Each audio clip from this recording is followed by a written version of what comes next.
इससे पिछले लेक्चर में हमने ये समझा था कि डिस्क्रिमिनेंट क्या होता है और वो हमारा पास जब कोई क्वाड्रेटिक इक्वेशन हो तो उस पर अप्लाई किया जाए तो वो हमें क्या इन्फॉर्मेशन देता है। तो जब हम क्वाड्रेटिक इक्वेशन के ऊपर डिस्क्रिमिनेंट अप्लाई करते हैं या डिस्क्रिमिनेंट की वैल्यू मालूम करते हैं तो वहाँ से हमारे पास जो आंसर आता है उसके मुताबिक हम ये बता सकते हैं कि अगर उस क्वाड्रेटिक इक्वेशन को मुकम्मल तौर पे हल किया जाता तो एंड पर जो उसके जवाब निकलते यानी कि जो रूट्स निकलते वो किस तरह के होते हैं, वो पॉजिटिव होते हैं, नेगेटिव होते हैं या वो इक्वल टू ज़ीरो होते हैं, ठीक है जी, या वो परफेक्ट स्क्वायर होते हैं। उन सारे केसेस को हमने बड़ी तसल्ली के साथ डिस्कस किया था।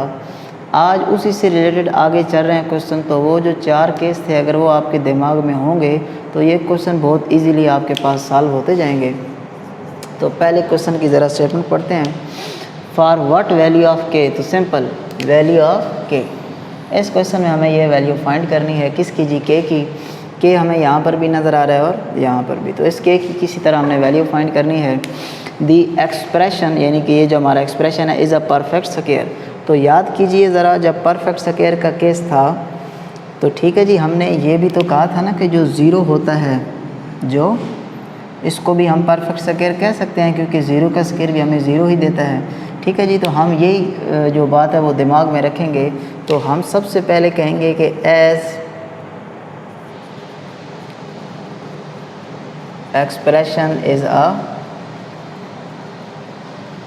परफेक्ट स्क्वायर, सो तो इसका जो डिस्क्रिमिनेंट है हम उसको ज़ीरो के इक्वल लिख सकते हैं। ठीक है जी, क्योंकि जो ज़ीरो है वो भी परफेक्ट स्क्वायर को एक लिहाज से शो करता है। अच्छा जी, अब अगर आप गौर करें तो आपने डिस्क्रिमिनेंट मालूम करना है ना जी।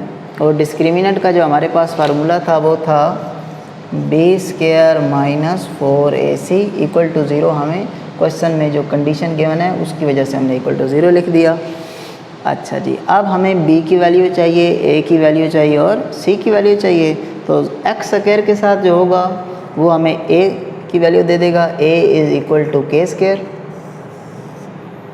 जो सिर्फ x के साथ होगा वो हमें b की वैल्यू देगा। तो b हमारे पास आ गया 2 इंटू के प्लस 1। और जो सिंपल एक्सप्रेशन होगा जिसके साथ कोई वेरिएबल मौजूद नहीं होगा उसको हम कह देते थे c। तो हमारे पास a, b और c की वैल्यूज़ आ चुकी हैं। तो ये वैल्यूज़ हम ज़रा पुट कर देते हैं इक्वेशन 1 में।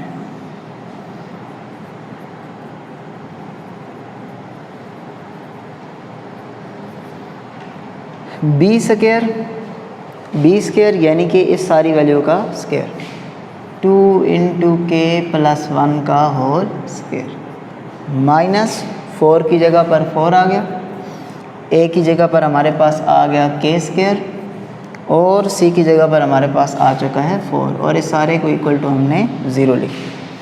अच्छा जी, ये आपको पिछले लेक्चर में भी समझाया था कि जो स्क्वायर होता है ये इसके ऊपर अलहदा अप्लाई होगा, इसके ऊपर अलहदा। जब इस 2 के ऊपर अप्लाई होगा तो वो इसको बना देगा 4 और इसके ऊपर फ़िलहाल हम अप्लाई नहीं कर रहे, इसके ऊपर हमने इस 2 को अलहदा लिखा। ये गलती नहीं करनी कि आपने इस 2 को इस 2 से अप्लाई करके 4 बना दिया और ख़त्म कर दिया। ये स्क्वायर इसके साथ अलहदा आएगा और इसके साथ अलहदा आएगा। अच्छा जी, इसको इस वैल्यू से मल्टीप्लाई करेंगे तो 4 से मल्टीप्लाई करके 16 और के स्क्वायर इज़ इक्वल टू 0। आगे चेक करते हैं जी। यहाँ पर 4 अभी मल्टीप्लाई नहीं हो सकता क्योंकि ये स्क्वायर है और पहले हमें स्क्वायर को एक्सपेंड करना पड़ेगा। तो यहाँ पर फार्मूला बन रहा है हमारे पास a प्लस बी का होल स्क्वायर। तो ये हो जाएगा हमारे पास a square plus B square, क्योंकि 1 का स्क्वायर 1 ही होता है इसलिए हमने ऊपर स्क्वायर नहीं लिखा, प्लस 2ab। ठीक है जी, माइनस 16 के स्क्वायर इज़ इक्वल टू 0। ये 4 अब अंदर मल्टीप्लाई होगा तो 4 के square plus 4 plus 8k minus 16 के स्क्वायर इज इक्वल टू 0। अब सेम वैल्यूज़ को ज़रा हल करते हैं। ये भी के स्क्वायर वाली वैल्यू है, ये भी के स्क्वायर वाली है। तो 16 में से जैसे ही 4 माइनस होंगे तो माइनस 12 के स्क्वायर, उसके बाद मैं लिखने लगा हूँ 8 के, एंड पर मैं लिखने लगा हूँ 4 और इक्वल टू 0। इनको मैंने तरतीब इसलिए दी ताकि हम इसको एक लिहाज से क्वाड्रेटिक शक्ल बनाने, क्वाड्रेटिक इक्वेशन की शक्ल बन गई हमारे पास अब ये। और क्वाड्रेटिक इक्वेशन को हल करने के हमने 3 तरीके समझे थे। जो तरीका आपको आसान लगे आप वो हल करें। तो हम इस पे फैक्टराइजेशन ही अप्लाई करते हैं, और फैक्टराइजेशन के पहले रूल के मुताबिक अगर कुछ वैल्यू हो कॉमन तो वो कॉमन ले लेनी चाहिए। और हमने ये भी समझा था कि अगर पहली टर्म को माइनस के बजाय प्लस बना दिया जाए तो कैलकुलेशन थोड़ी आसान हो जाती है। तो पहले इस माइनस को प्लस बनाने के लिए हम यहाँ से माइनस कॉमन ले सकते हैं, या हम कहते हैं कि माइनस को हमने मल्टीप्लाई कर दिया, जो आप लिखना चाहें लिख सकते हैं। अगर माइनस कॉमन ले लूँगा या माइनस से मल्टीप्लाई करूँगा तो ये माइनस वाली वैल्यू मेरे पास प्लस हो जाएगी, ये वाली वैल्यू माइनस हो जाएगी और ये वाली वैल्यू भी माइनस हो जाएगी। उसके बाद अगर हम अपनी फैक्टराइजेशन को और आसान करना चाहते हैं तो कुछ वैल्यू कॉमन है तो वो ले लेते हैं। यहाँ पे इन सारी टर्म से हम 4 कॉमन ले सकते हैं, तो यहाँ पर रह जाएगा 3k², यहाँ पर माइनस का 2k और यहाँ पर -1। ये 4 अगले स्टेप में इधर मल्टीप्लाई हो रहा है, वहाँ पर जाके 0 के साथ हमारे पास डिवाइड हो जाएगा। ठीक है जी, और 0 बाय जो वैल्यू भी आ जाए उसका आंसर हमारे पास 0 ही आता है। तो इसका मतलब है हम यहाँ तक पहुँच चुके हैं 3k² -2k -1 = 0। ये इसको ख़त्म 0। अच्छा जी, अब हम यहाँ पर फैक्टराइजेशन करते हैं तो पहली वैल्यू और लास्ट वैल्यू को एज इट इज़ लिख देते हैं। मल्टीप्लाई किया जाए तो -3 आए, प्लस माइनस किया जाए तो हमारे पास 2 आए। ठीक है जी, तो ये आपको डिटेल में तरीका समझाया था। अगर आपको ना पता हो तो साइड पे एलसीएम लेके आप उनमें पेयर बनाने शुरू कर दें। एक वैल्यू मैं लिखने लगा हूँ 3k, एक वैल्यू लिखने लगा हूँ 1k। 1 लिखे या ना लिखें बात एक ही है। अब इनको मल्टीप्लाई करूँ तो 3k² आना चाहिए, आ जाएगा, और प्लस माइनस करूँ तो 2, लेकिन 2 मेरे पास माइनस का आना चाहिए, तो इस वैल्यू के साथ माइनस और इस वैल्यू के साथ प्लस। तो अब जब 3 में से 1 माइनस होगा तो वो -2, और मल्टीप्लाई होने के बाद हमारे पास -3k² वाली कंडीशन भी पूरी हो जाएगी। पहली 2 टर्म से हमारे पास 3 भी कॉमन है और k भी, तो ये बन गया k-1। हमने ये समझा हुआ है कि जब ये ब्रैकेट और ये ब्रैकेट सेम हो तो मतलब आपका काम ठीक हो रहा है, या दूसरे अल्फाज में जो इधर ब्रैकेट में आए वो यहाँ पर भी आना चाहिए। तो इधर k-1 है, इधर भी k-1 होना चाहिए, वो तो पहले से ही है, कुछ कॉमन नहीं है। तो जब कुछ कॉमन ना हो तो आप अपनी तरफ से 1 कॉमन ले सकते हैं। अच्छा जी, अगले स्टेप में ये हो जाएगा k-1 और 3k + 1 = 0। अब आपने इधर k-1 = 0 और 3k + 1 = 0। यहाँ से -1 इधर आके हमारे पास +1 हो गया, यहाँ पर ये +1 इधर आके माइनस, और 3 मल्टीप्लाई हो रहा है इधर आके हमारे पास डिवाइड हो। ठीक है जी, तो ये आपके पास क्वेश्चन नंबर 3 में उसने बोला था कि आप k की वैल्यूज़ फाइंड करें, तो हमने यहाँ पर इस k की 2 वैल्यूज़ फाइंड कर ली। अब हम चलते हैं अपने क्वेश्चन नंबर 4 की तरफ, जो कि सेम इसी पैटर्न के ऊपर ही होगा। ठीक है जी, तो आपने बस स्टेटमेंट समझ ली, और अगर आपको ये समझ में आ गया कि रूट्स इस तरह के हों तो डिस्क्रिमिनेंट को 0 के इक्वल लिखा जाता है या नहीं लिखा जाता, ये सारी चीज़ें आपको जब समझ आती गई तो आप बहुत इजीली अपना जो क्वेश्चन है वो सॉल्व कर लेंगे। क्वेश्चन नंबर जो 4 है उसमें भी आपने फाइंड वैल्यू ऑफ k, यानी कि आपने k की वैल्यू ही फाइंड करनी है। मज़ीद देखते हैं इसमें क्या लिखा हुआ है जी। If roots are equal, if roots are equal, roots are equal. ठीक है जी, अगर आपका पिछले लेक्चर सही ध्यान से सुना हो तो जब रूट्स इक्वल होते हैं तो रूट्स को इक्वल तब हम कहते थे जब अगर हमारा जो डिस्क्रिमिनेंट था वो 0 के इक्वल आ जाता था, तो हम कहते थे कि जो रूट्स हैं उनको हम इक्वल कहेंगे। ठीक है जी, तो इसका मतलब है कि अगर वो कह रहे हैं रूट्स आर इक्वल, तो दूसरे अल्फाज में वो हमें ये बता रहा है कि आपने डिस्क्रिमिनेंट को 0 के इक्वल लिखना है, क्योंकि डिस्क्रिमिनेंट 0 आता है तो ही हम कहते हैं कि रूट्स आर इक्वल। ठीक है जी, तो बस ये छोटी सी बात आपने जहन में रख ली। तो पिछले क्वेश्चन नंबर 3 की तरह ही हम इसको सॉल्व करेंगे। इसके हमारे पास 3 पार्ट हैं। सबसे पहले इसका पहला पार्ट देखते हैं, 2k - 1 x² + 3kx + 3 = 0। हमने k की वैल्यू फाइंड करनी है, k इधर भी है और इधर भी है, और उसने हमें कह दिया कि रूट्स आर इक्वल, तो हम कह देंगे कि as roots are equal, so discriminant को हम कह देंगे कि ये हमारा 0 के इक्वल है। ठीक हो गई जी बात। तो डिस्क्रिमिनेंट का हमारे पास फार्मूला है B square minus 4ac is equal to 0। इसमें हमने वैल्यूज़ पुट करनी है। 3 वैल्यूज़ हमें चाहिए, a चाहिए, b चाहिए और c चाहिए। सवाल में जो एक्स स्क्वायर के साथ हो वो a होता है, तो a हमारे पास आ गया बराबर 2k माइनस 1k। b हमारे पास बराबर आ चुका है 3k के और c हमारे पास इक्वल है 3k। बस अब ये वैल्यूज़ पुट कर देते हैं इसमें और सॉल्व करते हैं। एंड पे हमारे पास खुद ब खुद k की वैल्यू आ जाएगी।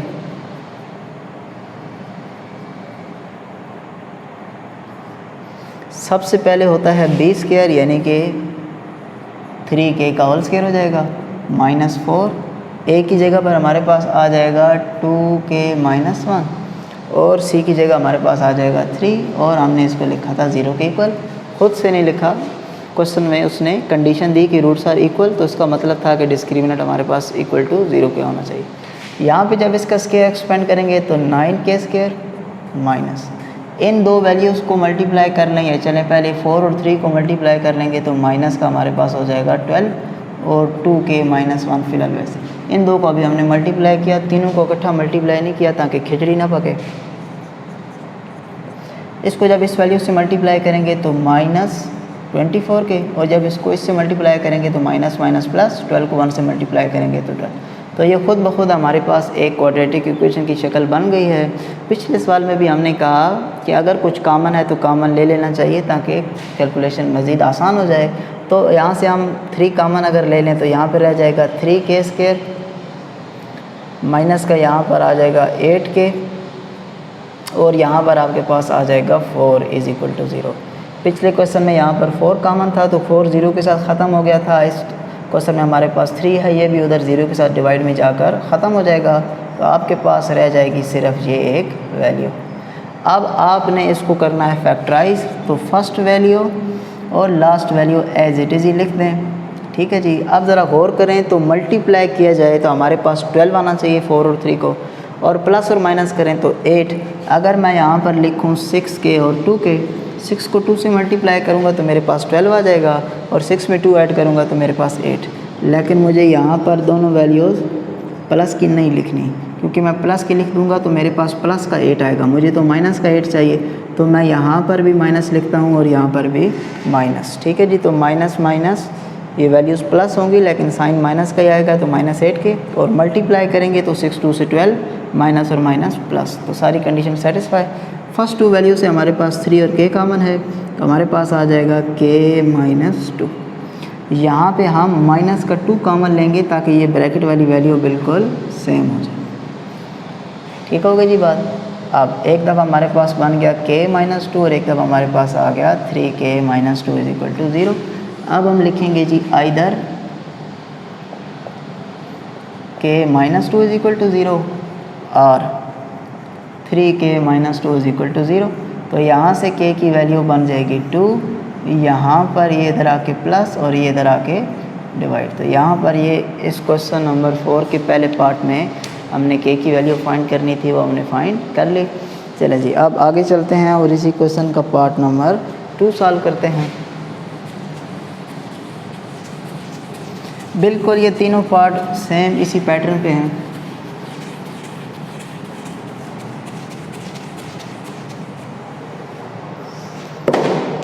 सेकंड पार्ट में हमारे पास है जी एक्स स्क्वायर प्लस 2 इंटू के plus 2 into x plus 3k plus 4।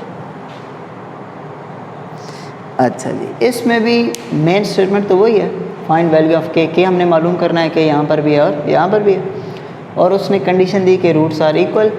तो अभी हमने पिछले क्वेश्चन में भी यही कहा कि एज